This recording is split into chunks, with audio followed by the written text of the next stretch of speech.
someone pounded on my door, yanking me from unconsciousness. I peeled myself from the bed sheets, every muscle screaming after back-to-back nights at the office left me completely drained. Moving toward the entrance while still half asleep, I finally had a day off and couldn't wait to rest. When I opened the door, a uniformed security officer stood waiting outside. "Miss Elena," he spoke without emotion, stating facts. Still groggy, I rubbed my face. "Yeah, what is going on?" "Officer Ken, Mr. Dalton sent me. You need to leave this apartment right away." His words made no sense. "Mr. Dalton, Mark, my boyfriend." I let out a shaky laugh. Is this some kind of prank? Because it is not funny. "No prank, ma'am." A document appeared in his hand, thrust toward my face. Official orders bearing Mark Dalton's signature. Everything inside me went cold. "Wait, this can't be happening," I managed, my throat tight. "Mark's my boyfriend. Everything's fine between us. He wouldn't do something like this. Your position at Thompson Crest Enterprise has been terminated." According to him, terminated. The corporate jargon cut deep. "Excuse me." He just stood there, offering nothing more. Frozen in my doorway, confusion overpowered into hot fury as I held his gaze. "Someone made a mistake." My voice climbed higher. "I am calling Mark right now." Without waiting, I rushed back inside, snatched my phone, and dialed the number burned into my memory. Straight to voicemail, automated and impersonal. Panic flooded over the anger. Racing back to the door, my confidence collapsed.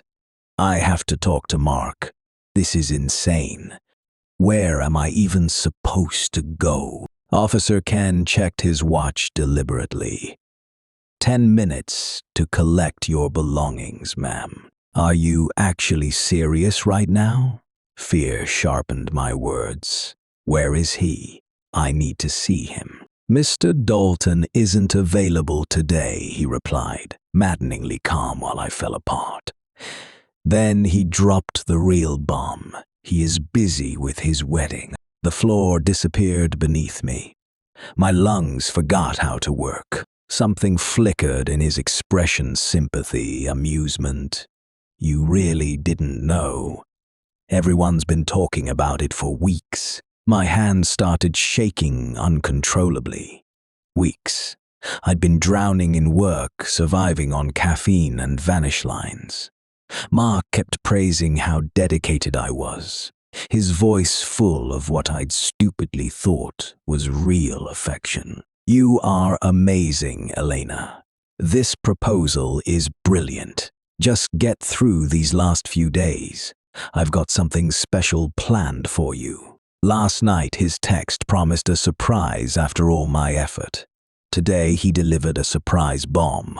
All right. I pushed past Ken into the hallway, across the street. The huge digital billboard that usually showed luxury advertisements was broadcasting something live. Thompson Dalton Union, the wedding of the decade. Gold letters sparkled across the screen. Mark Dalton, my lover, my boss, was today promising his life to another woman. High-end signed on. Inside the taxi, I frantically scrolled through social media feeds. I never had time to check. Each swipe felt like a knife wound. Hashtags trending worldwide. Number power couple and number fairy taluding.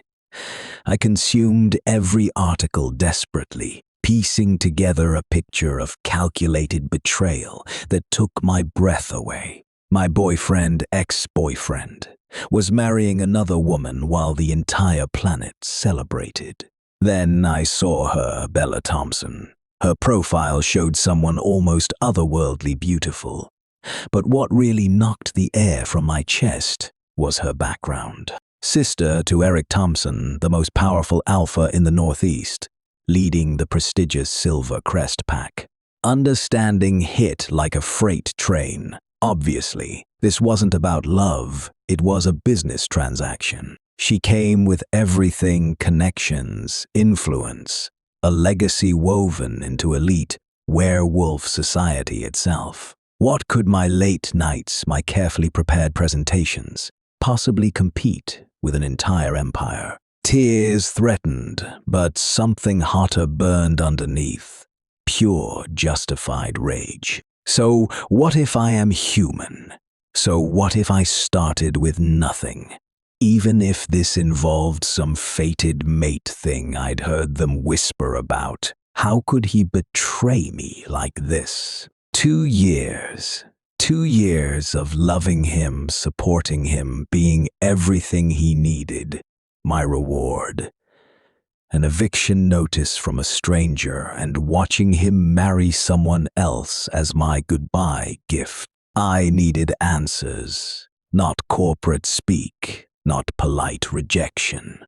I needed to confront him face to face. The cab stopped. Silver Crown Estate rose before me. Dramatic Gothic architecture with soaring towers, windows catching light like ice, and gardens that belonged in magazines. Pain twisted inside my chest. I'd once doodled Elena Dalton during boring meetings, imagining this kind of day for us. The irony physically hurt. Scanning the entrance, I spotted perfectly dressed wolf shifter guards standing watch, radiating complete authority. A human girl with swollen eyes and broken dreams had zero chance of getting past them. Then I noticed something. A catering van parked at the service entrance, back doors hanging open, while workers unloaded champagne crates. A slim opportunity. Pulse racing, I moved quickly. During the chaos of deliveries, I slipped into the van's dark cargo area, flattening myself between cold metal shelves just as the doors slammed shut. The engine started. When the van stopped inside the estate grounds, I waited until the drivers walked away before climbing out. My plain dress stood out badly among the staff's uniforms, but I tried acting as if I belonged, heading toward the main hall while my mind spun. "Excuse me, you can't just wander around," someone said sharply. Looking up, I found a stern woman holding a clipboard and wearing a headset. Her name tag read, Event Coordinator, G. Pierce. Sorry, quickly wiping my eyes, I compelled a wobbly smile. I am with the groom's family. Just got here from out of town. Kind of lost. Could you tell me where he is? I have something to give him before the ceremony. She studied me, noticing my lack of any guest pass. But mentioning family combined with the desperate hope in my expression seemed enough. She pointed impatiently toward a separate wing of the estate. Groom's preparation suite. Past the courtyard, the building covered in ivy, room 25. Hurry though, the procession starts in 20 minutes. "Thank you," I whispered, barely hearing myself over my pounding heart. I'll admit some grim satisfaction in my ability to sneak around. Getting past distracted guards and into the groom's suite felt like one last desperate act, a ghost haunting its former life. And there he stood. Mark admired himself in a full-length mirror, looking absolutely perfect in formal black tails. Exactly how I'd once pictured him on our wedding day. His eyes caught mine in the reflection. Brief surprise crossed his face, quickly replaced by that familiar, lazy smirk that now felt like it was burning me. "You actually found your way here," he said casually, not fully turning around. "I wondered how long before you figured things out." My fingers gripped my purse strap until the leather cut into my skin. "What is this, Mark?" My voice came out tight, ready to break. He finally pivoted, his gaze sweeping over me from my disheveled hair to my off-the-rack dress. a look that lingered with palpable distaste. Then, with a casual wave of his hand, he gestured to the opulent suite. The waiting bouquet of calla lilies, the glittering cufflinks on the velvet tray. "Isn't it pretty clear I am getting married?" His tone was completely flat, showing zero guilt. My heart sank, but I compelled the words out. "Why, Mark, we were." "There is no we anymore," he interrupted sharply, adjusting his already perfect tie. "I am marrying Bella. I can't be connected to distractions from before. Some girl from nowhere, with nothing." I bit my lips so hard I tasted blood, trying to counter the humiliation flooding through me. "You said none of that mattered to you." He laughed coldly, mockingly. "Elena, please. Don't tell me you actually believed what men say to get what they want." Shaking his head in condescension, he continued. "You were entertaining, convenient, admiring, always available. But honestly, you held back like we were living in some Victorian novel. Frankly, you should thank me for keeping you around this long." Tears came then, hot and unstoppable, each one burning proof of how naive I'd been. This wasn't just heartbreak. It was complete destruction of every memory, every promise I'd treasured. Mark's expression stayed frozen. He turned back to the mirror, dismissing me completely. "Leave, Elena. You are embarrassing yourself. You served your purpose. I am done with you." White-hot rage exploded inside me, burning away the pain. My eyes landed on a champagne flute sitting nearby, probably for his pre-ceremony toast. I didn't think. I simply acted. Blocking the glass, I threw the contents straight at him. Golden liquid flew through the air, catching the light before splashing across his perfectly styled hair and pristine jacket. "Have you completely lost your mind, you crazy girl?" he screamed, jumping back as champagne dripped everywhere, destroying his perfect image. Brutal satisfaction cut through my fury. "Did you expect me to just watch you throw me away and wish you happiness?" My voice came out low, shaking with wild, liberated madness. I caught his horrified reflection in the mirror. "Look at yourself now. Your perfect hair is destroyed. Think you'll make it to the ceremony on time? Or maybe I should visit your bride first. I have so many stories about the real Mark Dalton." Terror and rage fought across his face. He blocked for a towel, frantically wiping at the sticky mess, his composure completely shattered. "Guards!" he yelled, his voice overcoming as he rushed toward the door and yanked it open. "Get this uninvited guest out of here, now! Throw her out!" Strong hands seized my arm, another guard ripping my purse away. My screams were raw and ragged, disappearing into the fancy hallway as they dragged me, fighting and scratching, toward the elevator.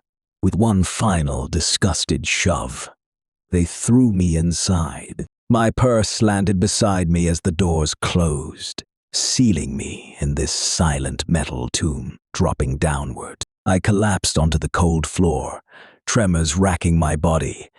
A volatile cocktail of shattered heartbreak and unspent fury. Drawing my knees to my chest, I clutched my bag like a lifeline. Hot, silent tears carved paths through the remnants of my dignity. Everything hurt. My pride, my heart, the entire future I'd foolishly built in my mind. Even the will to stand up had abandoned me. What was the point? The elevator chimed, a soft, polite sound absurdly at odds with my internal ruin. The doors slid open. I didn't look up. I couldn't. until a pair of impeccably polished black Oxfords stepped into the periphery of my blurred vision, halting directly before me. The air in the small cabin shifted, grew heavier, charged with a presence that was impossible to ignore. Elena Gray? I froze. My breathing stopped, slowly, painfully. I raised my eyes. Standing before me was, without question, the most remarkably handsome man I'd ever encountered. Tall, with a build that spoke of controlled power rather than brute bulk. He was elegance personified in a tailored charcoal suit that likely cost more than my annual salary. Dark hair swept back from a commanding brow, and his eyes were a penetrating, storm cloud gray, holding an intensity that seemed to see right through the wreckage I presented. This was Alpha Eric Thompson, CEO of Thompson Crest Enterprises, most powerful alpha of the Silver Crest Pack. He was staring down at me with a look that wasn't pity or contempt, but an intense, unreadable gaze that sent an electric spark through the silence between us. My heart didn't just skip a beat, it stuttered to a vanish halt before galloping against my ribs like a trapped bird. Why him? Why now? His gaze locked onto me without wavering.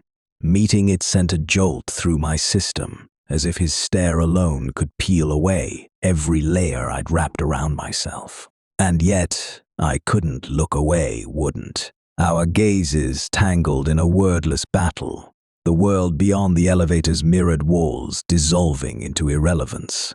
As his eyes traced a slow path over my tear-streaked face, my rumpled dress, my heartbeat hammered against my ribs. Some opportunist part of me, some deep animal instinct I didn't know, I possessed, screamed to launch myself into his arms, to demand he finish with his mouth what he'd started with those devastating eyes. The thought jolted me back to reality like ice water down my spine. What the hell are you doing, Elena? I mentally disarmed myself, hard. This man was Eric Thompson, Billionaire Alpha, the most powerful wolf in the eastern seaboard, and the cruelest cut of all, the future brother-in-law to Mark. People at their level never look twice at women like me, not for anything real anyway. Mark had taught me that lesson in the most brutal way possible. I couldn't be that foolish again. I scrambled to my feet, wiping furiously at my cheeks with the back of my hand. I clutched my purse to my chest like a shield. I made to step around him, toward the open doors and blessed escape. He didn't move. A wall of muscle and power in an exquisite suit, he remained planted in the doorway, his broad shoulders filling the frame. One eyebrow lifted a fraction of an inch. "You cannot walk out like that." His voice was ice as he stared down at me, those penetrating eyes raking over me with an intensity that felt like a physical brand. "Like what?" I snapped, following his gaze downward. Oh, God. My breath caught as I finally saw it. But why did he sound so possessive about it? As if I belonged to him. I couldn't recall ever being this close to him before, never having exchanged a single word. I masked my mortification, lifting my chin in defiance. "What I wear is my choice," I said firmly, attempting to step around him. He stepped forward, his immense presence blocking the exit like an immovable wall. The air between us grew dense, charged with an unspoken tension that made my breath catch. "You cannot walk out looking like this," he said, his voice dropping to a low, commanding baritone that sent a shiver down my spine. I lifted my chin, refusing to let my internal panic show. What I choose to do is my own concern. His gaze narrowed, burning with a silent intensity that seemed to read every hidden emotion in my eyes. "I am merely ensuring the decorum of this venue is preserved," he replied coldly. "Are you quite finished questioning me?" I countered. pushing past the overwhelming weight of his aura. I am trapped in an elevator with a torn dress. What exactly was I supposed to do? What would you have done? His jaw tightened to granite. He said nothing. Without another word, he yanked off his jacket and threw it around my shoulders. Before I could process what happened, he hit the button. The doors slid open and he strode out, leaving me standing there shaken, wrapped in fabric that smelled like him. I stepped out wearing his jacket as the elevator doors shut coldly behind me. I hated it. Eric Thompson, brother to the woman who'd stolen Mark away from me. The absolute last man I should feel anything for. Well, look what the cat dragged in. The mocking voice stopped me cold as I hurried toward the exit, desperate to escape this nightmare. I looked up. Celine, Mark's sister. I kept walking. I had no energy for her games, but she stepped directly into my path, blocking my escape. What are you doing here, Elena?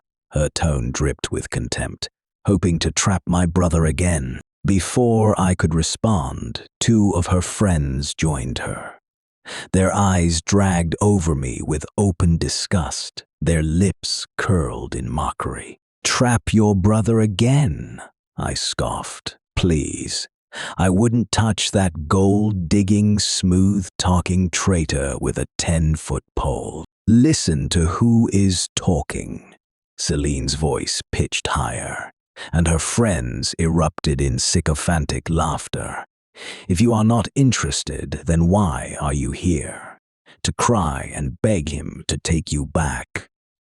Don't you have any shame showing your face here? What I do here is none of your business, or your snake of a brother's, Celine. I matched her venom with my own. Her eyes hardened. Deny it all you want, but we won't have provocation like you hanging around to ruin this big day. Get out. Oh, please. I stood my ground, not budging an inch. Whatever sordid little drama you people have going on here has nothing to do with me. I dumped your pathetic brother long before any of this happened. My defiance only fueled her rage. She snapped her fingers, shrieking security. Please escort this uninvited individual out immediately. I didn't move. The two guards approached, then stopped vanish. Their eyes fell on the jacket draped over my shoulders. Their nostrils flared as they caught the scent radiating from it, the unmistakable, overpowering signature of an alpha. They hesitated. Celine followed their gaze. When she registered the jacket and the undeniable aura of authority radiating from it, her face contorted with ugly recognition. Celine said coldly, crossing her arms, "You do not belong in a place like this, Elena." Something inside me snapped. My patience snapped completely. Before she could utter another toxic word, I confronted her with absolute determination, leaving her completely stunned and speechless. She gasped, clutching her cheek in utter disbelief as I turned away. "Miss Elena." One of the guards spoke stiffly, carefully avoiding my eyes. "Please leave the premises." I was already walking, my spine rigid, my pulse roaring in my ears. I didn't look back. No one dared stop me. The guards kept their distance, their gazes flickering nervously to the jacket still draped across my shoulders. Hide, mon dégaison. Outside, the weather changed suddenly, and rain began to pour down without mercy.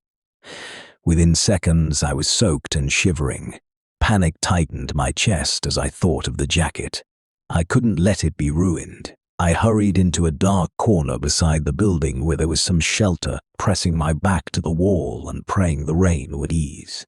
That was when I sensed it. Low voices, rough laughter, and heavy footsteps drawing closer.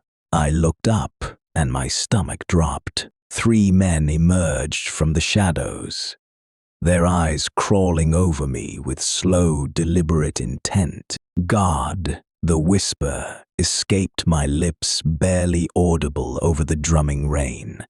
Samon Anyon, get me out of this. The rain hammered down harder, drumming against the shelter as if it knew I was trapped. The 3 men spread out slowly around me, blocking the light and the air. Their eyes moved over me with mischief, and my heart pounded hard. Oh God, I need help, I prayed. Well now, what do we have here? One drawled without any trace of kindness in his smile. All by yourself in this little hideaway. The second chuckled, a low, ugly sound. Well now, what do we have here? One drawled, stepping closer. All by yourself in the dark with nowhere to run.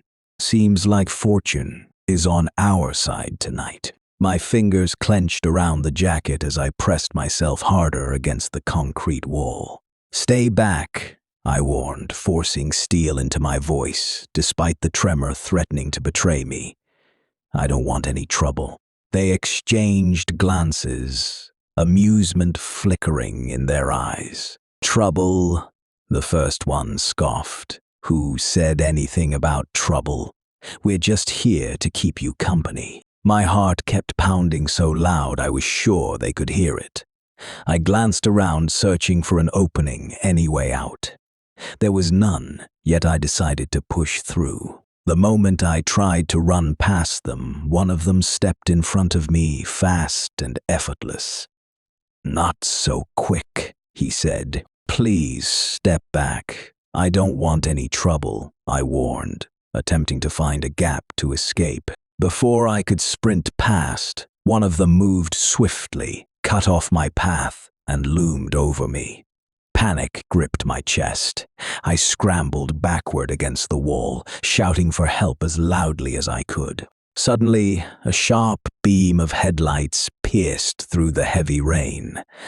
A dark shadow intervened with blinding speed. Within seconds, the threatening figures were forced to back down, retreating into the darkness from whence they came. Eric stood there, the rain soaking his hair, his silhouette radiating an aura of absolute protection. Then he turned to me. The fury in his eyes banked slightly as they found mine, and my legs gave out. Strong arms caught me before I hit the ground, pulling me against a solid chest. I clutched his coat without thinking, my fingers digging in as my body shook. I've got you, he said quietly. I couldn't stop trembling. The cold had seeped into my bones, and my head felt light. His hand brushed my forehead, his touch suddenly urgent. You're burning up, he muttered. Damn it. He lifted me easily, holding me close as if I weighed nothing at all. I buried my face against his chest, drawing in his warmth. His scent surrounded me and made everything else fade away. Keep your eyes open, Elena, he said with a quiet but commanding reassurance. I managed a weak nod, holding on to him like he was my only lifeline. He carried me toward the car with steady strides. Closest hospital, he told the driver. Move fast. The door slammed shut, sealing out the storm. I was still shaking violently, uncontrollably. Ice ran through my veins while my head throbbed with feverish heat. Stop moving, he instructed. I am so cold. The whisper escaped me, pathetic and small. His breath caught. Then he was stripping off his jacket, draping it over me, his hands lingering a heartbeat longer than necessary as he tucked it around my shoulders. There, he breathed. That'll warm you. But the jacket wasn't enough. His jaw clenched. You are not helping matters. I barely heard him. The world had shrunk to the rhythm of his breathing, the thunder of his heart beneath my palm. the overwhelming presence of him filling every corner of my consciousness. The car stopped. "Sir." The driver's voice filtered through, oblivious. "We've arrived." The spell shattered. "That should not have happened," he said, his voice rough gravel. "I wanted to ask why. I wanted to understand how we'd gone from that fire to this frozen distance in the span of a heartbeat. But the world was tilting, my vision blurring at the edges, and then everything went dark. I woke up to the steady beep of a machine and the sharp sting of antiseptic in the air. My head throbbed as I tried to move. "Elena, you are awake." A voice broke through the haze. I turned to see May, my best friend. She was right beside my bed, eyes red and tears sliding freely down her cheeks. "That breaker of faith," she snapped, gripping my hand tightly. "How could Mark do this to you, cheating on you like that, then going ahead with that shameless wedding? If I see him, I swear." "May," my throat felt dry. How did you know?" She gave me an incredulous look. "Are you serious? It is plastered everywhere. The wedding coverage, all that Thompson family money and influence. I knew seeing it would destroy you." Flashes came back, pouring rain, rogue wolves circling, that kiss inside Eric's expensive car, and his scent still haunting my memory. Heat crept into my face, unbidden. "I am okay," I mumbled.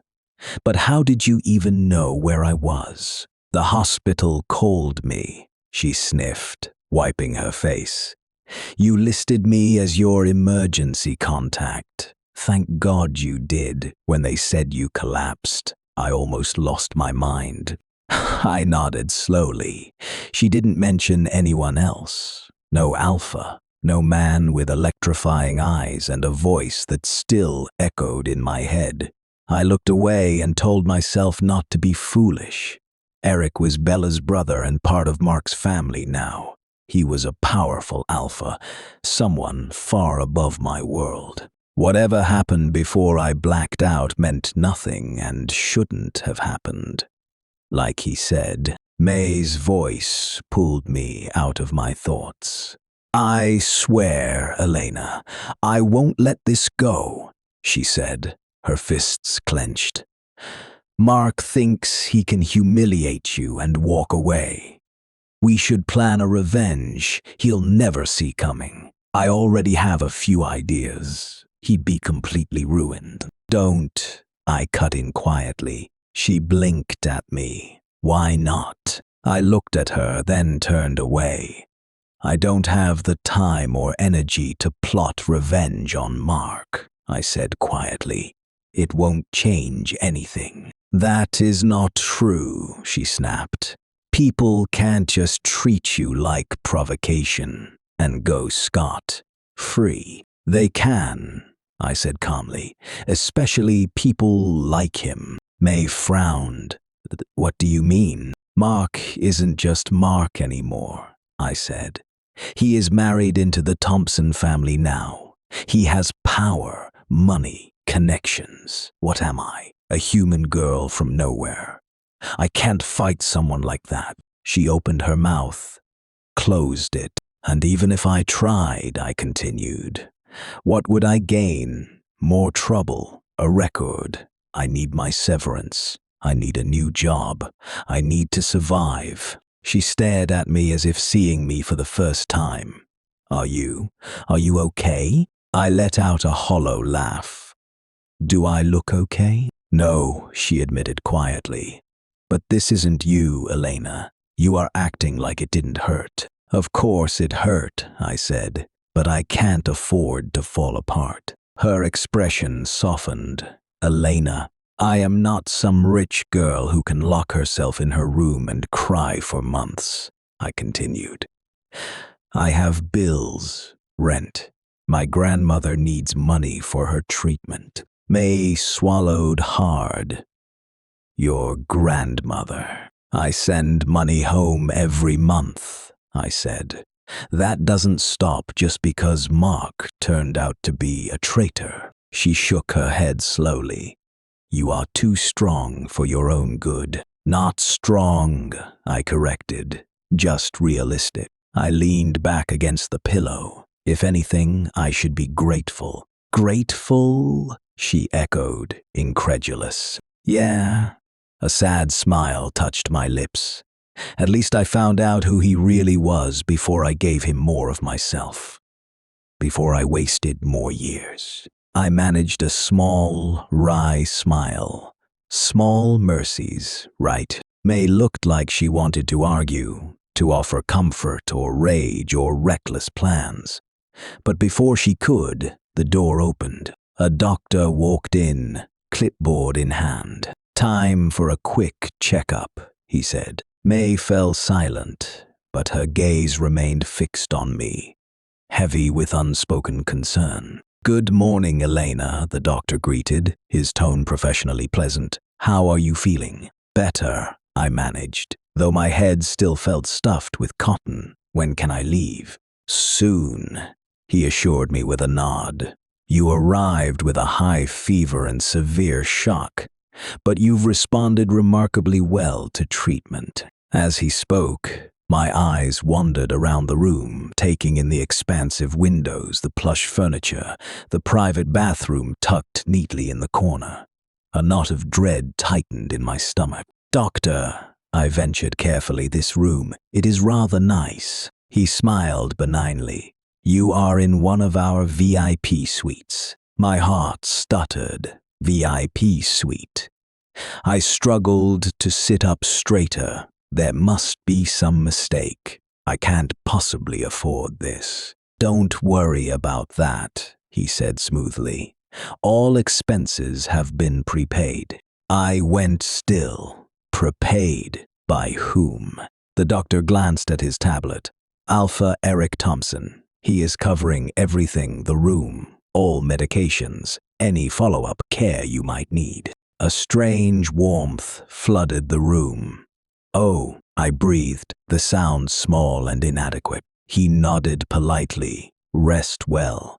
And then he was gone. Silence crashed down in his wake. May stared at me, her jaw hanging somewhere near her collarbone. Wait, Eric Thompson, as in Bella's brother. I dropped my gaze to my hands. Yes, her eyes were saucers. Elena, you never said you knew someone like that. I don't really, I said quickly, too quickly. Not like that, he just helped. After the rogues attacked, he intervened. I tried to sound casual, matter of fact, but it wasn't that simple, and I knew it. There was something between Eric and me, even if it existed only in my fevered imagination. Still, a hollow ache settled in my chest. He hadn't come. He hadn't even visited. May would have told me if he had. That alone told me everything I needed to know about where I stood. So why pay for everything? Guilt, maybe, for what almost happened in his car. Hush money to ensure I stayed quiet. Or compensation because his sister had married the man who shattered me. I closed my eyes, my thoughts spinning. Whatever this was, I couldn't afford to read into it. Men like Eric Thompson didn't do anything without calculation, and somehow that thought hurt more than if he had. I moved in with May as soon as I was discharged. Her apartment was small and nothing like the spacious apartment Mark once provided for me. But it was enough for now. Elena, I am telling you, May said, leaning against the doorframe with the air of someone repeating herself for the 100th time. Alpha Eric Thompson is interested. I can smell it from here. I shook my head as I smoothed out a wrinkled blouse. You are reading too much into it. He felt guilty, that is all. His sister stole my boyfriend, remember? He probably just wanted to even the score somehow. Aha. May's laugh was knowing. Men like Eric Thompson don't do guilt. They don't do favors for fun either. They either want something or they don't bother. I said nothing, but images flickered through my mind, the dark intensity in his eyes in the elevator. The way he'd looked at me with a gaze so powerful it felt as though he could completely disarm me without even trying. That had felt like wanting, like interest. But I refused to dwell on it. I wouldn't fool myself again. Look, May continued, a wicked glint in her eye. Even if it is guilt, use it. Thank him. Win his alliance if you have to. Make Mark choke on his own regret. I spun around. Number, absolutely not. She blinked. Why not? Because I am done. My voice was firm, final. I am not playing revenge games. I want my life back, a job stability. I don't want Eric's charity. I'll pay him back, every cent, once I am on my feet. May snorted. You are either naive or stupidly noble. Do you have any idea how long it'll take to repay someone like Eric Thompson? However long it takes, I said flatly, meeting her eyes. I am done catering to powerful men, done being someone's convenient entertainment. I want something real this time. Real people, real life. May sighed, finally backing down. You are impossible. She dropped it after that, but I could see it in her expression.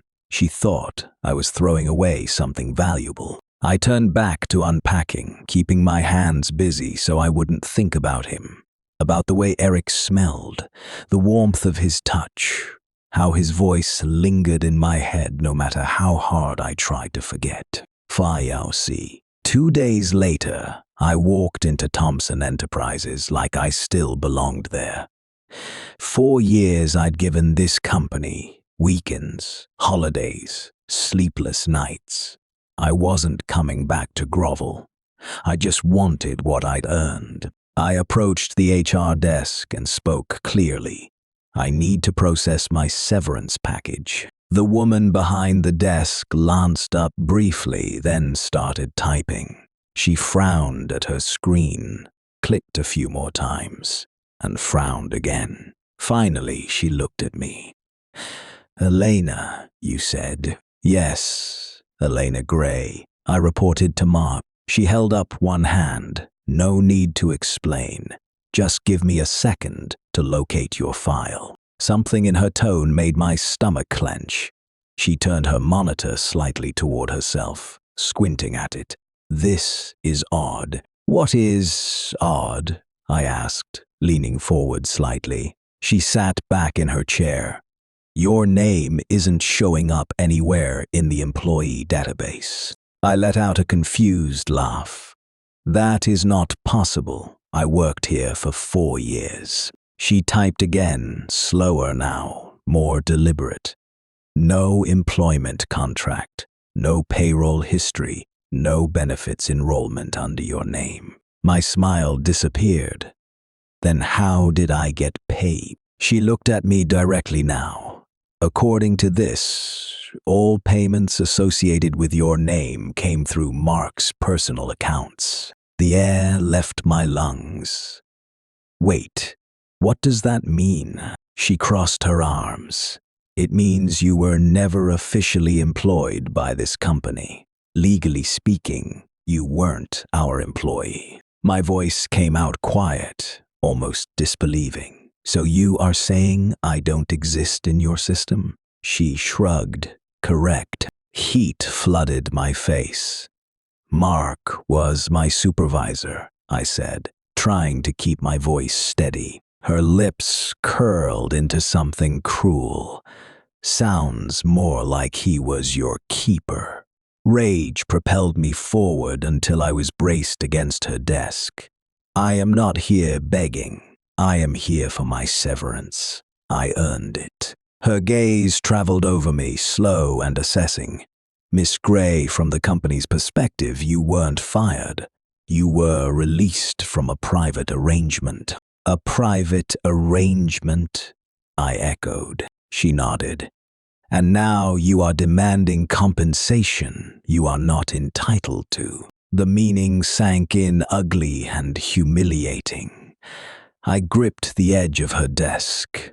So you are telling me 4 years of work means nothing? Her eyes turned cold. I'd say you have some nerve coming here like this. The room shrank. The air thickened. I finally understood this wasn't a mistake. It was a calculated humiliation. She leaned forward, lowering her voice. Every proposal you touched had Mark's name first, she said. Profit sharing, credit, approvals, all his. That doesn't erase my work, I shot back. I drafted those proposals. I ran those projects. Ask anyone on the floor. A thin smile. And how would we verify that? Check the records, I said. Emails, meeting minutes, performance reports. She shook her head. System access has been revoked. You are locked out. My heart hammered. Then pull the security footage, I insisted. You'll see me here every day, early mornings, late nights. 4 years of my life isn't something I imagined. Her expression hardened. Security footage is confidential, and stealing someone's labor isn't? I snapped. Her lips pressed together. Be careful, Miss Gray. Careful? A bitter laugh escaped me. Careful about what? That I gave 4 years to this company, and I am nothing but. What? Mark's shadow. She didn't answer immediately. Then, in a voice cold and precise, she said, perhaps your contributions weren't limited to the professional realm. Silence crashed down. I stared at her. What does that mean? A tilt of her head. Mark was first on every project. Who is to say what you truly brought to the table? My hands shook. Say it, I demanded. She met my eyes without flinching. People might assume your influence came from elsewhere. The insult landed like a blow. You are accusing me of sleeping my way through 4 years of work, I whispered. I am saying, she replied calmly, that from the company's perspective, Mark Dalton was the asset, not you. I am taking this public, I said, right now. She pressed a button on her desk. Security, she spoke into the intercom. Har, please. 2 guards appeared in the doorway moments later. This woman is no longer employed here, she said, rising. Escort her out. I stepped back. You can't do this. She met my gaze. We already have. The guards advanced. I didn't fight, couldn't. As they steered me out, heads turned, whispers followed. 4 years. Erased. And I was being dragged out like an intruder, like I'd never belonged at all. The moment I was shoved out of the office, I stumbled straight into a solid chest. Warm, familiar, hard. I froze. I didn't need to look up. The scent deep, earthy, laced with something dangerous wrapped around me like a net. My breath caught before I could stop it. And then his voice rolled over me, low and unmistakable. Why is it that every time I run into you, you look like the world just finished chewing you up and spitting you out? I didn't know whether to curse my luck or thank it. Why was it that every time I hit rock bottom, Eric Thompson happened to be standing right there? Did he have some kind of humiliation GPS installed on me?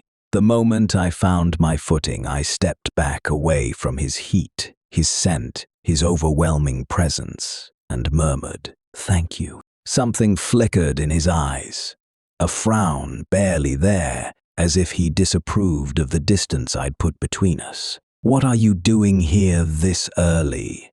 His voice was low, controlled. "Is it the hospital?" Before I could respond, the HR manager appeared in the doorway. The moment she saw him, she snapped to attention, her spine stiffening. "Sir, apologies. We were just handling a situation." "I am not a situation," I cut in, my voice quiet but steady. "We were just escorting her out," the manager added, shooting me a nervous glance. "She caused a scene, but it is being resolved." I ignored her entirely, focusing every ounce of my attention on Eric.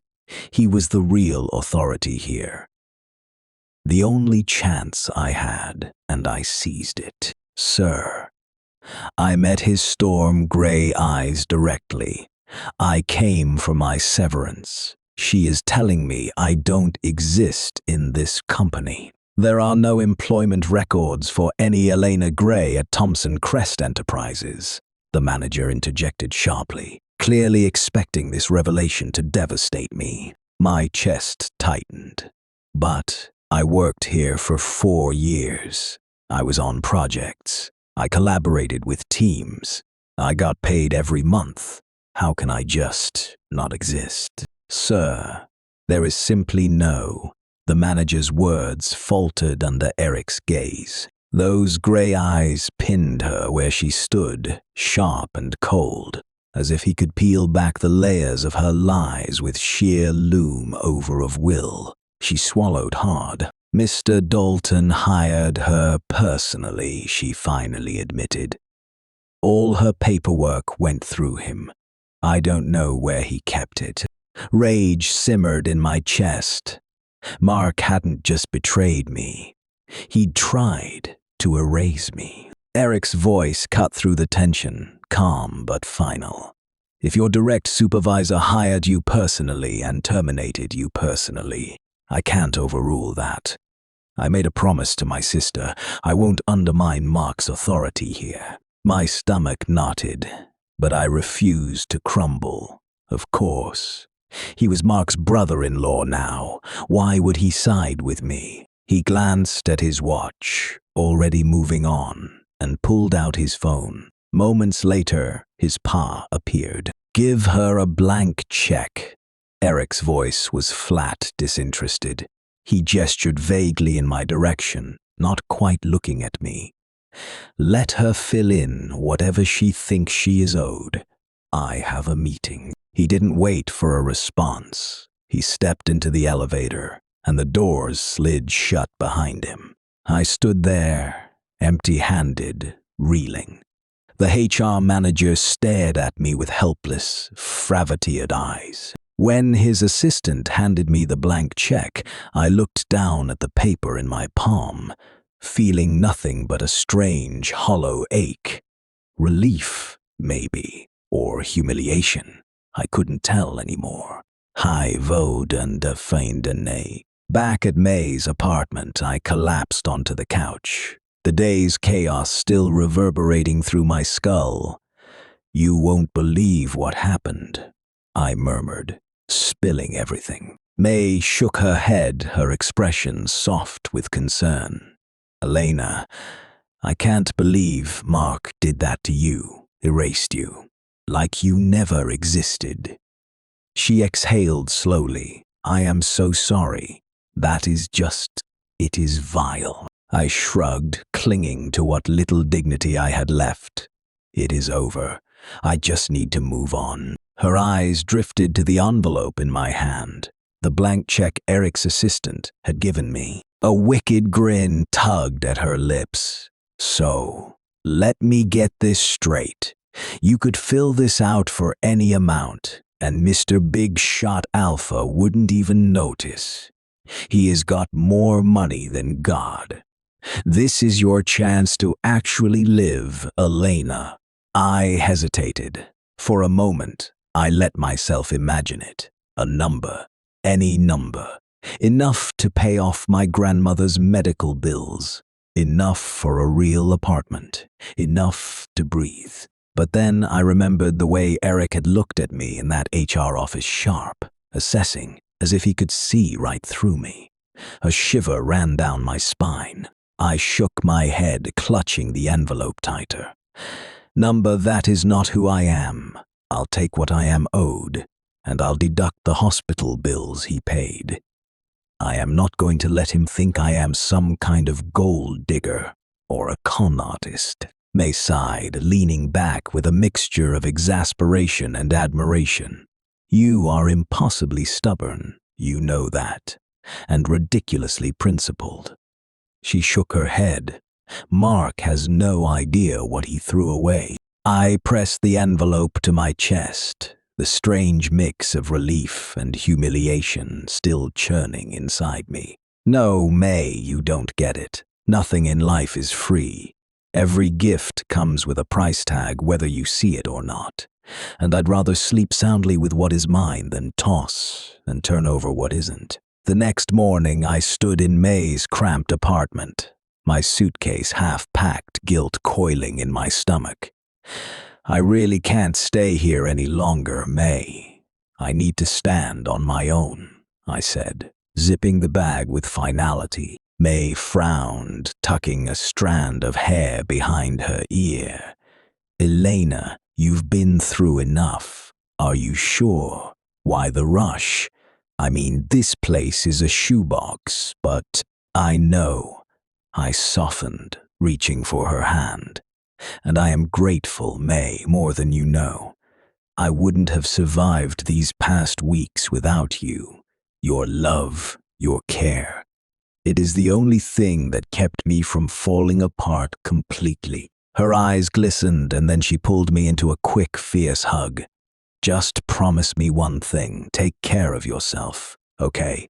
And don't let anyone, Mark, Eric, or anyone else, walk all over you again. I promise, I whispered, pulling back with a shaky smile. I just need to try. The next few weeks blurred into a relentless grind. After sending money home to cover family debts and my grandmother's medical expenses, I used what little remained to rent a tiny studio, barely larger than a closet, but mine. Then I threw myself into the job market with everything I had. Dozens of resumes, customized cover letters for every position, interview prep until my eyes burned. My phone became a graveyard of rejection emails. Thank you for your interest in Edward and Company. Unfortunately, we have decided to pursue other candidates. We appreciate your time, but the position has been filled. After careful consideration, we regret to inform you. On and on they came. Each one stung, a small, sharp ache I compelled myself to swallow. Temporary, I reminded myself. This is temporary. I'll find something. One rainy afternoon, after a disastrous interview at a mid-sized marketing firm, I lingered near the lobby to make a phone call, but a sinking feeling stopped me cold. Yes, Jennifer. The receptionist's voice drifted through a glass partition, her conversation unmistakable. Yes, I understand. No, we can't hire her. I've spoken with Mr. Dalton already. Yes, he is firm on this. She is not a fit. No exceptions. My stomach plummeted. I pressed my hand to my mouth, listening as my future was dismantled by someone who didn't even know me. Someone Mark had spoken to. Someone he'd convinced I was unfit, unqualified, unworthy. Rage ignited in my chest. Mark was sabotaging me. I dialed his number before I could think better of it. The line clicked. Elena. His voice, familiar, infuriating, smug, came through. Mark, I hissed, my voice trembling despite my best efforts. What the hell are you doing? Are you seriously trying to destroy my life? Sabotaging every job I apply for. A pause. Then that lazy, condescending drawl I knew too well. Elena, I think you are overreacting. It is not as serious as you are making it out to be. Not serious? My voice dropped, ice cold. There is nothing left between us, Mark. You got your Bella, you got your shiny new life. So why are you trying to erase me? Why are you trying to ruin my future? What gives you the right? Calm down. His tone was placating, the kind you'd use on a hysterical child. Look, I am willing to talk about this. Meet me, Bluebird Cafe. 3 o'clock. Bluebird Cafe. I echoed, disbelief sharpening my voice. You want me to meet you at Bluebird Cafe?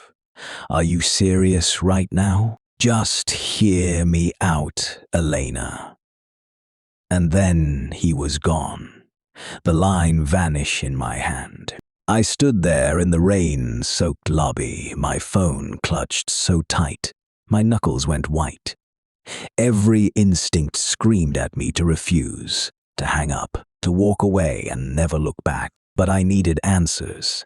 I needed to understand how the man I'd loved had become someone capable of such calculated cruelty. So I went.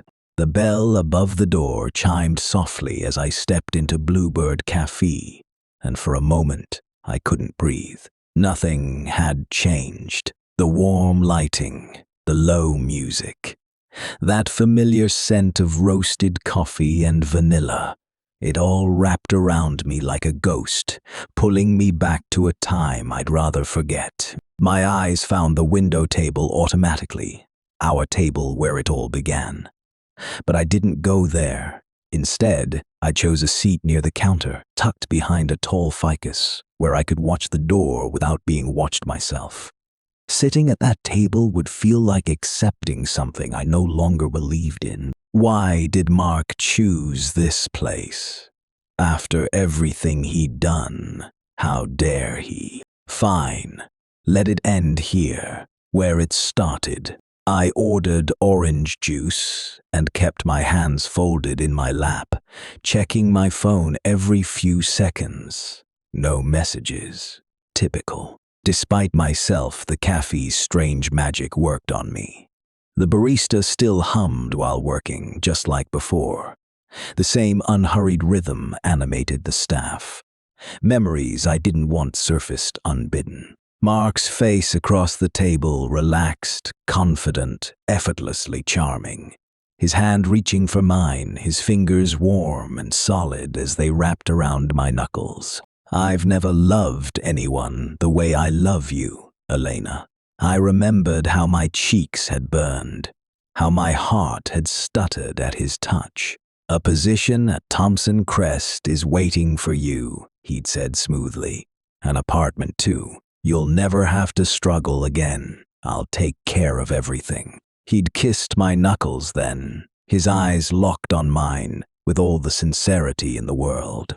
A bitter laugh escaped me now. How stupid I'd been. How blind.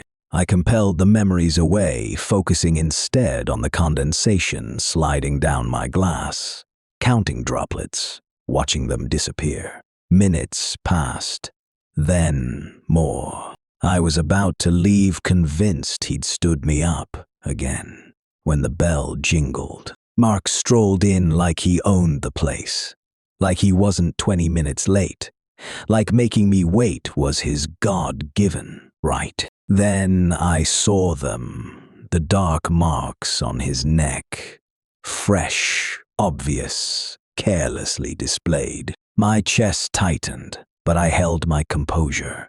Whatever this meeting was about, I wouldn't let him see how deeply he could still wound me. He slid into the chair across from me, one leg crossing lazily over the other. Leaning back, draping an arm along the booth's curved back, radiating that infuriating arrogance I'd once found so attractive. A smirk tugged at his lips. "You kept me waiting," I said, my voice steady despite the pounding in my chest. "What is this about, Mark? What do you want? I am out of your life. Why are you sabotaging my interviews, blacklisting me from every job I apply for?" He chuckled. "Elena, I just wanted you to see something." He tilted his head. "I wanted you to see what happens when you try to survive without me. You think you are independent. You are not. Without me, you are nothing." I swallowed hard, forcing myself to stay calm. "And what do you expect? That I'll fall at your feet and beg you to let me live?" "Exactly." He spread his hands, as if this explained everything. "I invested so much in you, every paycheck I approved, every apartment I arranged, every luxury you enjoyed.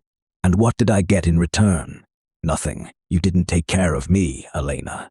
No gratitude, not even a single massage. Worst return on investment I've ever made." My stomach churned. "You are calling using me an investment?" I snapped, my voice trembling with fury. "I earned everything I had. I don't owe you anything." His eyes darkened, something predatory flickering in their depths. He leaned forward. "You do owe me, Elena, but we can settle it. One last night with me, give me something sweet to remember, and we're even. After that, you can have your life." Something inside me detonated. My fingers found my glass before I could think. The orange juice flew from my hand, arcing through the air, splashing across his face in a golden explosion. It dripped from his chin, soaked his collar. "You disgusting creature." I was on my feet, my chair scraping violently against the floor.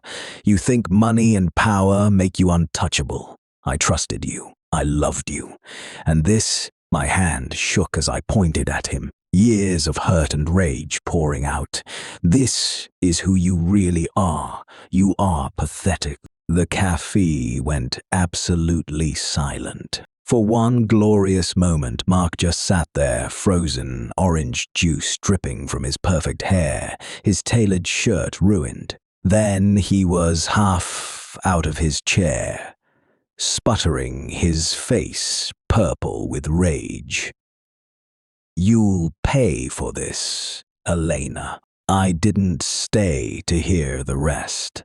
I walked out of Bluebird Cafe with my head high and my heart pounding, leaving Mark behind soaked, humiliated, and utterly dismantled by a girl who refused to be anyone's property. Taibon. The month that followed my confrontation at Bluebird Cafe taught me a brutal truth.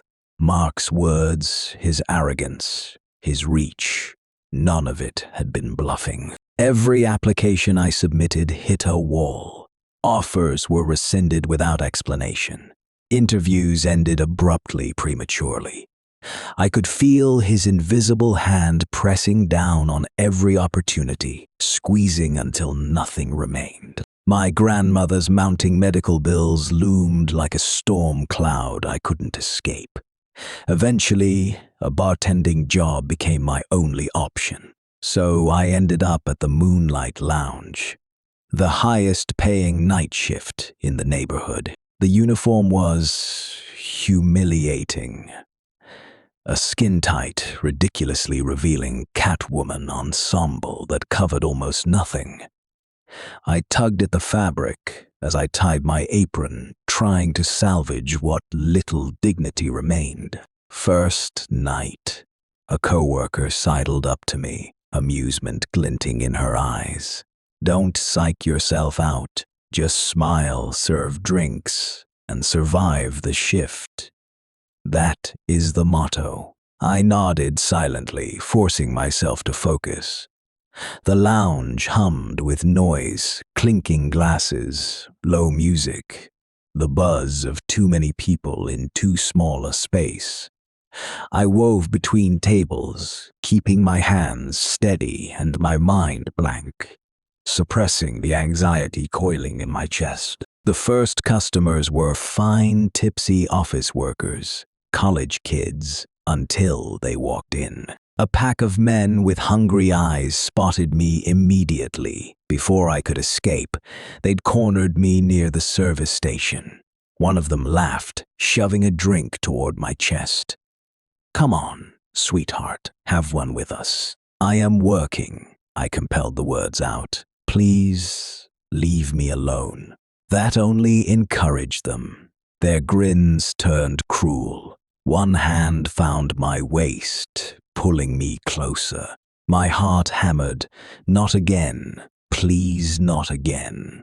"Loosen up," another taunted, pressing the glass to my lips. I tried to pull away, but they tightened around me, blocking every exit. Panic clawed at my throat. A shadow fell over them. "Take your hands off her." Now, every head turned. Even the men harassing me froze mid-motion. That voice, I knew that voice. Alpha Eric Thompson stood there, tall and radiating pure, lethal authority.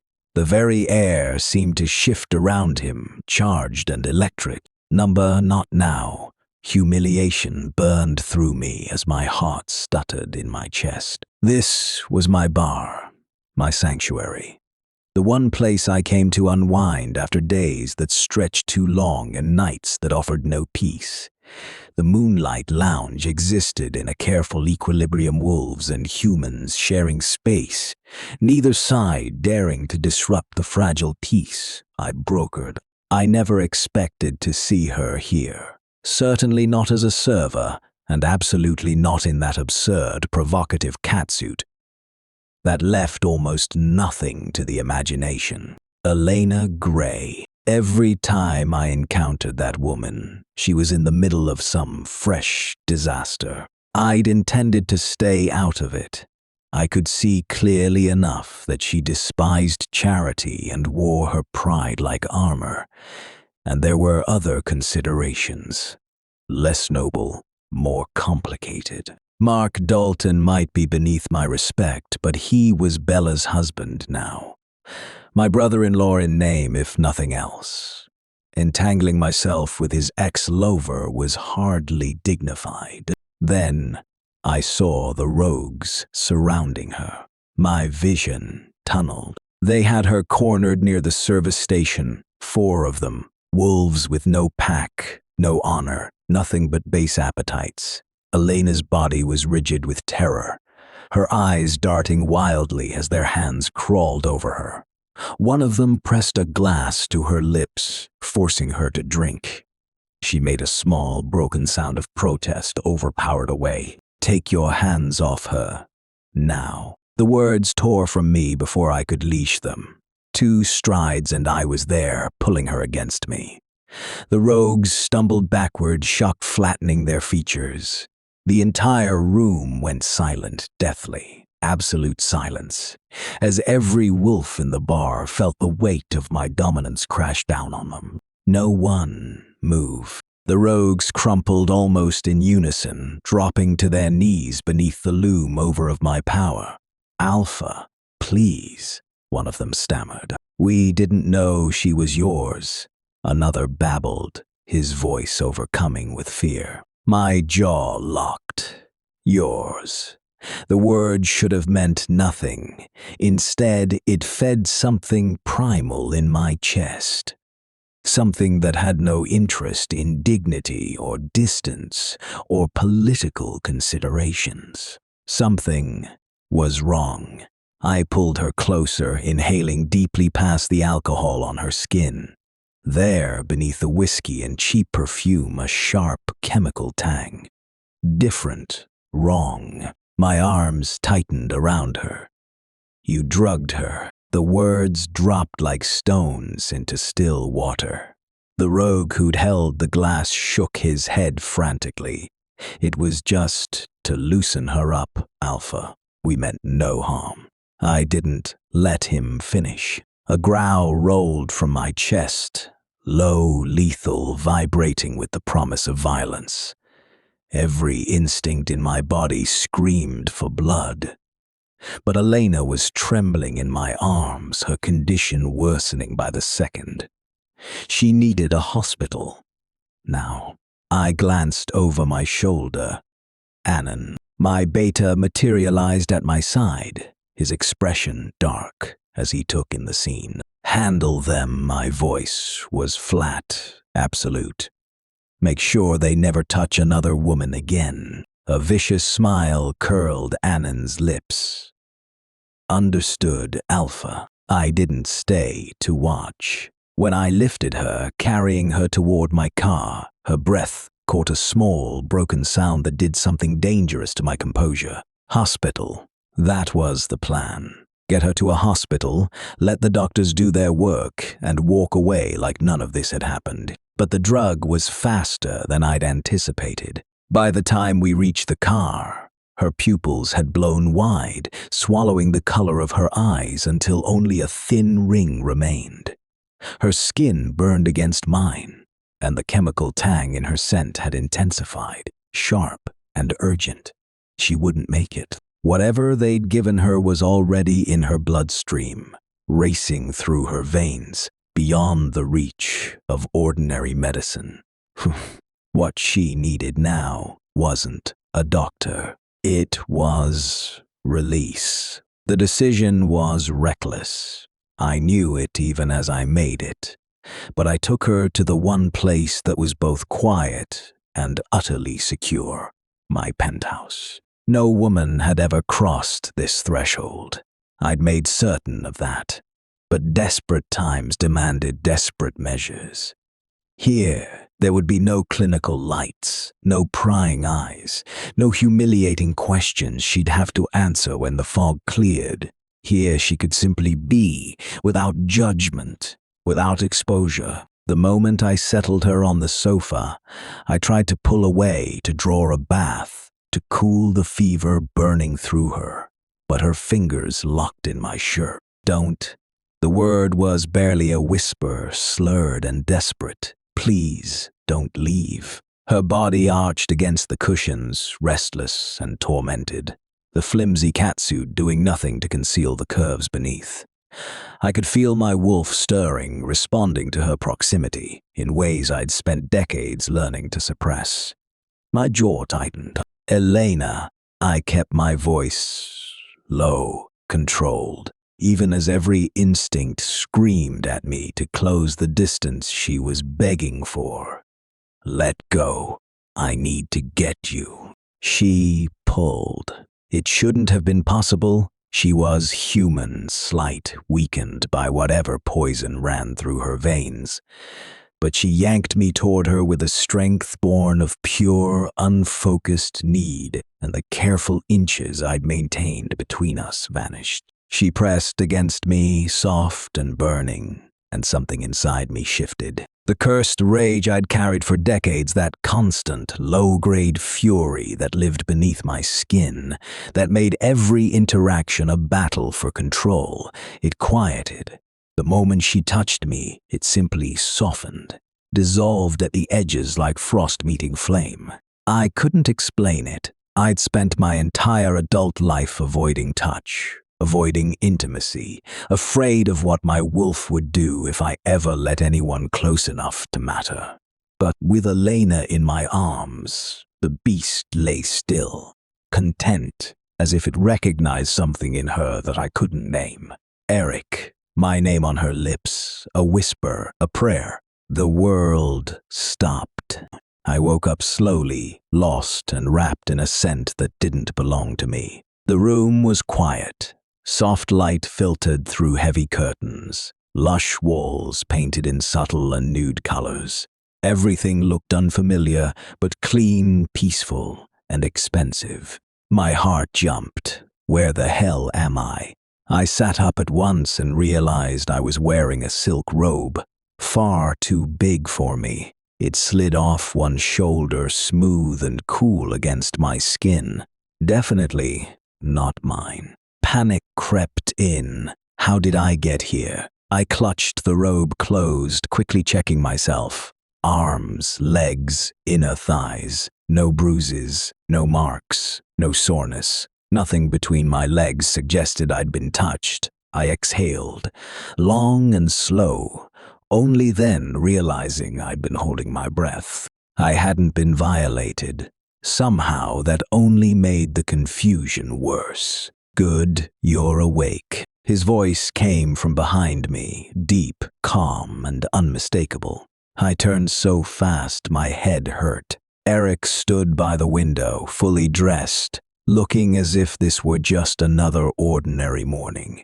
His expression was unreadable, but something softened in his eyes when they met mine. "You are safe," he said. My fingers tightened on the robe.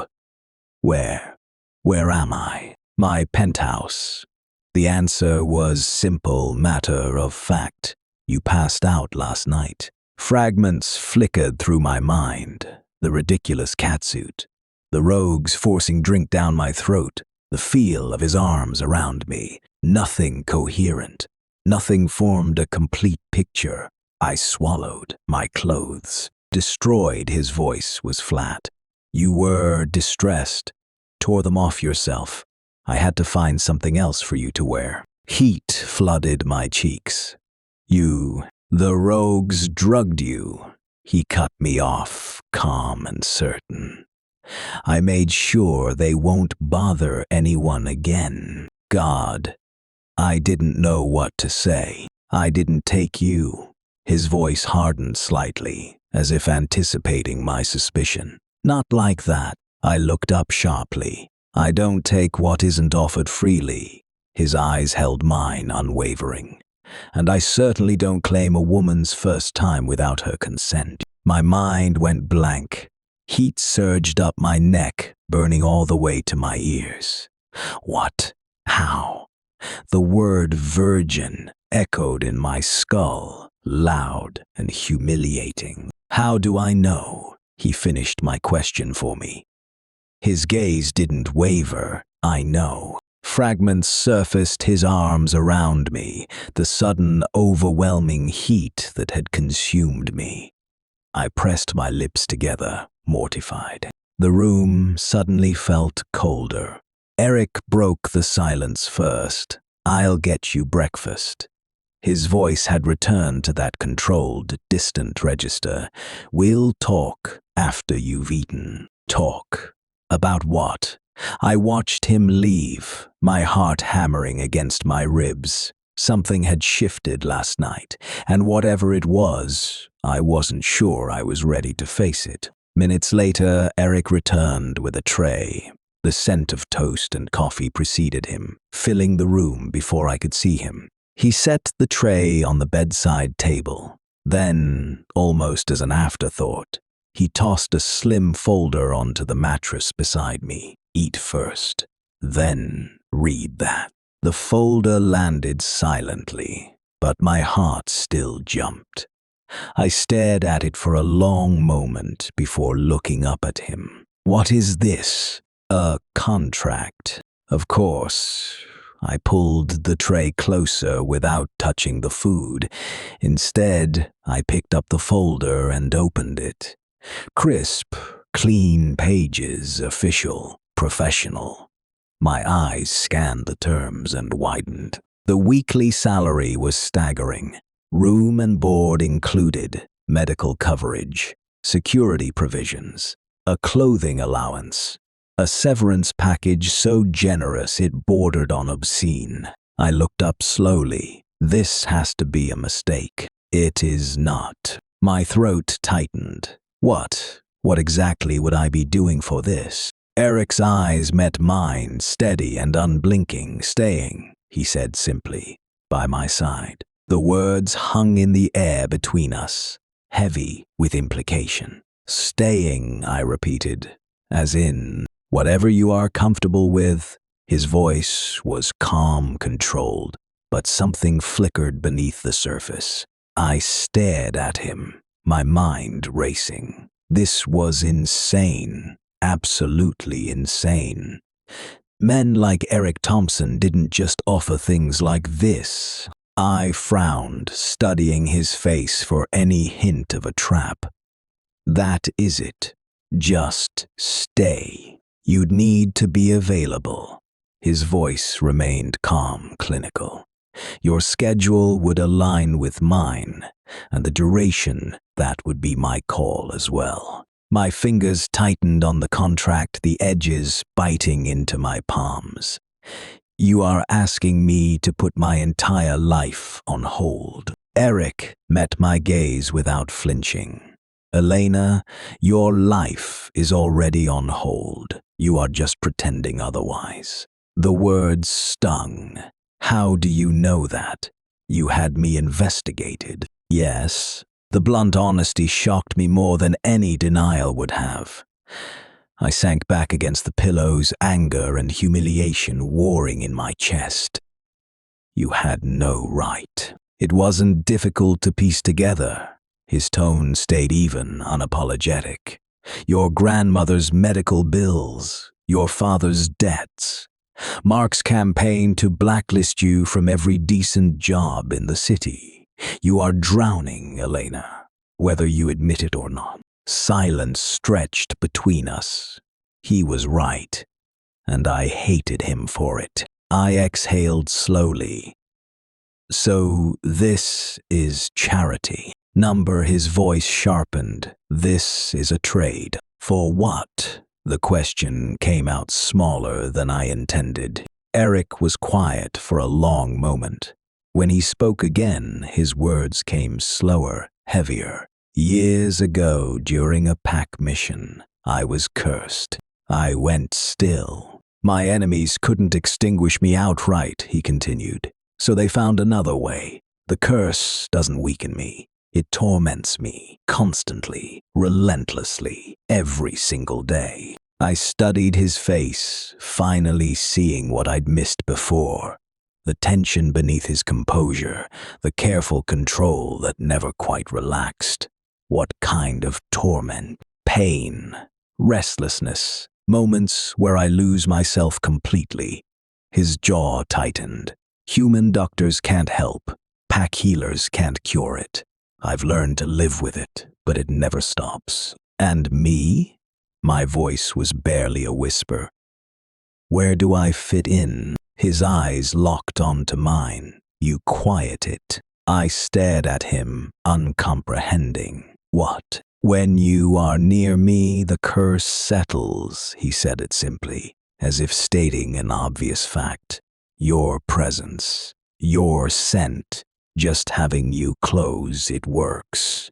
Last night proved it. My heart hammered against my ribs. So you want me to stay because I am useful? I won't lie to you. His gaze didn't waver. Yes.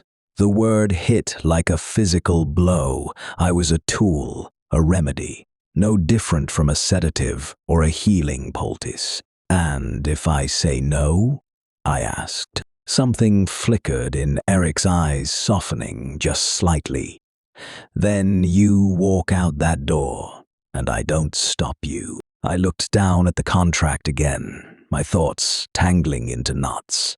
Pride screamed at me to refuse, but reality whispered that I couldn't afford to. If staying close to Eric meant surviving Mark's vendetta, meet security for myself and my family, maybe it wasn't the worst trade. And he'd trusted me with his secret. The weakness of an alpha wasn't something shared lightly. If word got out, it could destroy him. He wouldn't have told me just to play games. I closed the folder slowly. This wasn't just a contract. It was a choice, one that would define everything that came next. Alone in the unfamiliar room, I sat on the edge of the bed, the contract still in my hands. My eyes traced over the numbers, the clauses, the careful legal language designed to bind me to a man I barely knew. I read them once, twice, 3 times. I closed the folder and exhaled slowly. Accepting this meant staying close to Eric. Refusing meant stepping back into uncertainty. Neither option felt light. I rose and walked to the window, letting the silence settle around me. I didn't want pity. I didn't want to trade my body or my dignity for survival. Mark had already taught me that selling yourself for comfort only ends one way, with nothing left to call your own. But Eric was different. There was something in his honesty, in the way he'd laid himself bare, that tugged at something deeper than logic. I returned to the bed and reopened the contract. One thing I would protect at all costs. I picked up the pen from the bedside table and wrote clearly at the bottom of the final page. No chemistrial relations. Simple, clear, non-negotiable. If he agreed, I'd sign. If he didn't, I'd walk. Decision made, I closed the folder and let myself relax, contract in hand, ready to face him. Hi, Vanda. An hour later, Eric returned. I heard his footsteps before I saw him, that deliberate, confident stride that seemed to announce his presence without effort. The door opened, and he stepped inside, dressed with the kind of effortless elegance that came naturally to men like him. A perfectly tailored suit, a crisp shirt open at the collar, and that air of absolute authority that seemed woven into his very bones. I stood immediately, holding out the folder. I added one condition, I said, keeping my voice steady. His dark brow arched as he took it from me. He opened the folder, his eyes scanning the page with practiced speed. Then they stopped. He read my addition, aloud. No chemistrial relations. The room went silent. He didn't look up immediately. His jaw tightened almost imperceptibly, something unreadable flickering across his features. A silent battle, perhaps, or irritation I couldn't quite name. My heart slammed against my ribs. For one breathless moment, I wondered if I'd overstepped. Then he raised his eyes to mine. You are certain about this? His voice was low, controlled. But there was something beneath it. Not anger, something else. Something that made my pulse skip. I held his gaze completely. A long pause. Then, impossibly, the corner of his mouth twitched, just slightly, almost imperceptibly. Fair enough, he said it simply, without hesitation. I told you I'd respect your boundaries. I meant it. Relief flooded through me so fast. My knees threatened to buckle. He signed the document without another word and handed it back to me along with a pen. Then he stepped closer and leaned in, pointing to the exact place I should sign. And suddenly, I was painfully aware of him. His earthy and alpha scent mixed with a masculine mulberry cologne wrapped around me. It went straight to my head, making my pulse spike. My God, he smells edible, I thought, startling myself. I kept my face calm, though my fingers betrayed me, trembling slightly as I signed my name. There, I said, handing the file back, hoping my voice didn't give me away. He took it, his fingers brushing mine just briefly, but it was enough to speed my already racing heartbeats. I'll have my staff show you to your quarters today, he said, returning to that composed, serious tone. Get yourself settled in. Then he turned and walked out of the room, carrying the file with him, his presence lingering long after the door closed. I stood there for a moment, my heart still racing, knowing one thing for certain, my job wouldn't be that easy. A soft knock came a few minutes later. Come in? The door opened to reveal an older gentleman, tall, immaculately dressed, with the quiet dignity of someone who'd spent decades in service. His eyes were warm but professional as they met mine. Miss Elena, he inclined his head slightly. I am James Alpha Eric's estate manager. If you are ready, I'll escort you to your quarters. I nodded, reaching for my phone. Yes, thank you. I was still wearing that oversized silk robe, barefoot, clutching my phone like a lifeline. Hardly the picture of composure. James didn't comment. He simply gestured toward the hallway and began walking, matching his pace to mine as we moved through corridors that seemed to stretch endlessly. The penthouse was vast, more a compound than an apartment. But despite its size, it felt quiet, peaceful. "Here we are," James said as we rounded a final corner. He stopped before a wide door and pushed it open, stepping aside to let me enter first. "These will be your quarters from now on." I stepped past him and stopped vanish. The room was beautiful, floor to ceiling. Windows framed a breathtaking view of the city skyline. Soft morning light spilling across hardwood floors and elegant furnishings. A king-sized bed dominated one wall, dressed in linens that looked impossibly soft. There was a sitting area with a plush sofa, a vanity, a walk-in closet. I could already tell was bigger than my old apartment. I trailed off, unable to find words. "Acceptable," James prompted, a hint of amusement in his tone. I turned to him, still processing. "This is more than acceptable. I don't even know what to call this." James smiled, a small, genuine thing. Alpha Eric believes in ensuring those under his protection lack for nothing. "If there is anything you need, please don't hesitate to ask." I nodded slowly, still taking it in. "Thank you, James." He inclined his head. "I'll have your belongings brought up shortly. For now, rest. You've had quite an ordeal." He left, closing the door softly behind him. I stood in the center of that impossible room, wrapped in a stranger's robe, in a space that felt more like a dream than reality. And despite everything, despite the confusion, the fear, the uncertainty of what I'd just signed, something in my chest loosened. For the first time in weeks, I felt safe. I am not built for idleness. That realization settled over me like an itch I couldn't scratch by the second day in Eric's penthouse. A job that paid a staggering amount, a room more luxurious than any place I'd ever lived, and absolutely nothing required of me except existing in the general vicinity of a man I barely saw. This wasn't a life.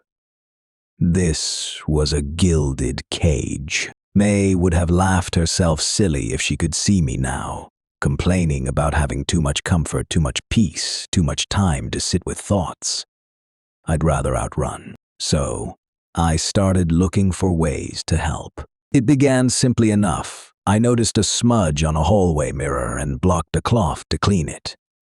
A maid appeared within seconds, nearly apoplectic with distress, insisting she would handle it. I tried to make my own bed the next morning. Another maid materialized, gently but firmly steering me away from the task. I offered to help in the kitchen, and the cook actually paled. "Miss Elena, please," she'd said, wringing her hands.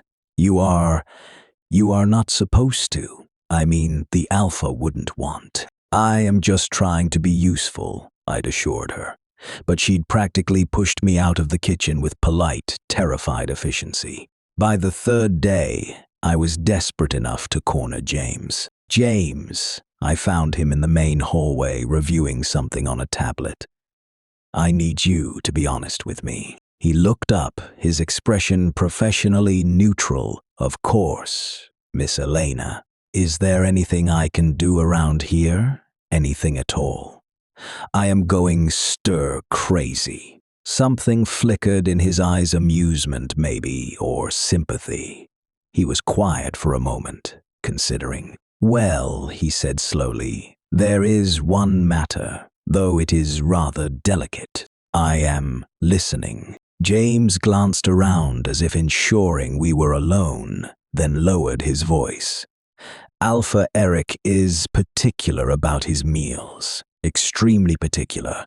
We've gone through no fewer than 7 private chefs in the past 2 years. Each one is highly recommended. Each one was dismissed within weeks. I blinked. 7.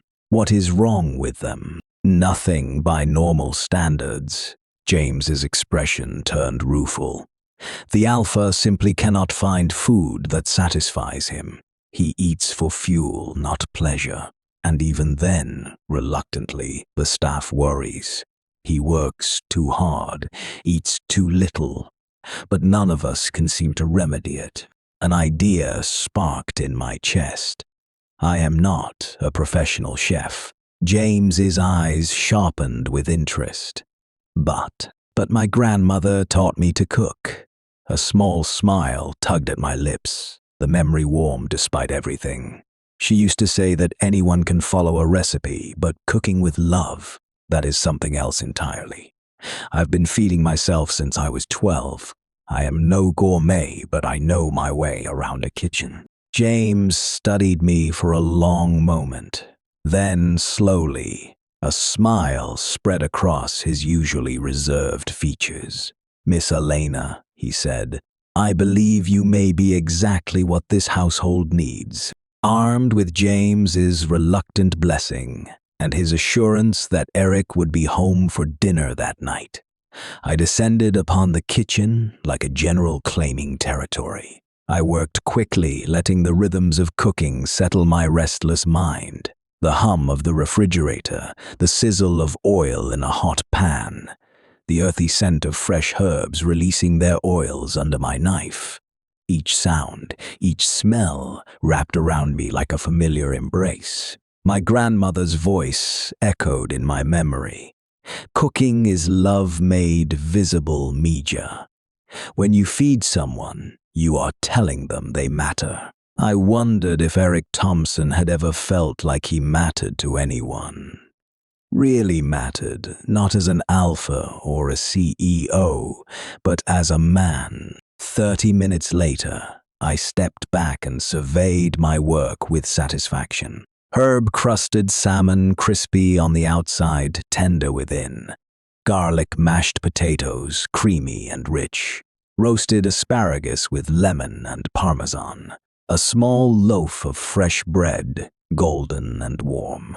Nothing fancy, just honest food, made with care. I carried the dishes to the dining area adjoining the main living room and began setting the table. Plates, silverware, glasses, napkins folded just so.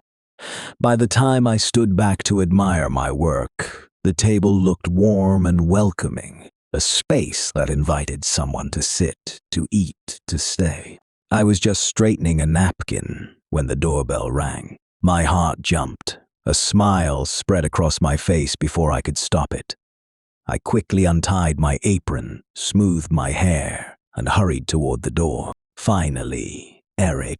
I pulled the door open, ready to greet him, and froze. Standing in the doorway, framed like a vision from a magazine, was perfection itself. Bella Thompson.